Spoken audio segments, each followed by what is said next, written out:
Bom dia, aqui é a Bruna e esse é o Morning Call do dia 5 de novembro. O Ibovespa renovou sua máxima histórica ontem de 108,7 mil pontos, alcançando patamares acima dos 109 mil pontos ao longo do dia. Amanhã dessa terça se inicia em território positivo nos mercados globais, com bolsas asiáticas e europeias encerrando o pregão em alta, assim como os futuros dos Estados Unidos. O principal fator para tal otimismo continua a ser a evolução das negociações comerciais entre Estados Unidos e China, com notícias mencionando que ambos os países estão considerando retirar algumas das tarifas sobre importações de modo a assegurar a conclusão de um acordo comercial preliminar, que normalmente é denominado Fase 1. Entre outros pontos em discussão na fase 1, citamos a compra de produtos agrícolas dos Estados Unidos pelos chineses, regras para impedir manipulação do câmbio e medidas de proteção à propriedade intelectual. Como contrapartida, o Financial Times aponta que os Estados Unidos estão avaliando voltar atrás na decisão feita no dia 1º de setembro desse ano de aplicar tarifas de 15% sobre 112 bilhões de dólares de importações da China, além de retroceder na taxação de outros 156 bilhões de dólares de importações planejadas para o dia 15 de dezembro.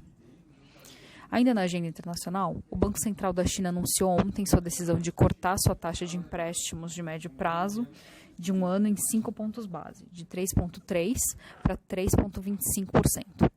A medida foi bem recebida pelos mercados, uma vez que a redução da taxa injetou cerca de 400 bilhões de yuans no sistema financeiro do país e barateou também os empréstimos para as empresas chinesas no longo prazo. Outra surpresa positiva foi o PMI composto do país, que subiu de 51,9 em setembro para 52 em outubro, atingindo sua maior leitura desde abril desse ano. Do lado das commodities, os preços da celulose de fibra curta na China, embora ainda em tendência de queda, recuaram apenas $1 por tonelada nesta terça-feira, em 458,6 dólares por tonelada.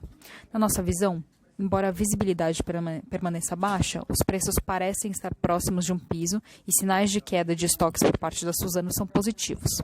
Olhando para frente, mantemos nossa visão positiva para a dinâmica de oferta e demanda no médio e longo prazo.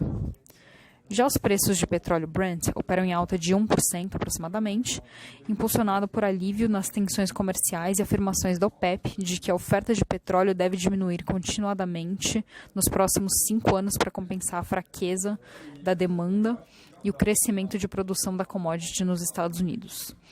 Na próxima reunião de 5 de dezembro, a OPEP e os aliados como a Rússia vão debater a extensão ou não do acordo de cortes de produção de 1,2 milhão de barris por dia. Já no Brasil, o destaque vai para a divulgação da ata do Copom, que trouxe um tom bastante cauteloso, com possíveis novos cortes a partir de uma Selic em 4,5%, reforçando a falta de evidência histórica para o atual grau de ajuste.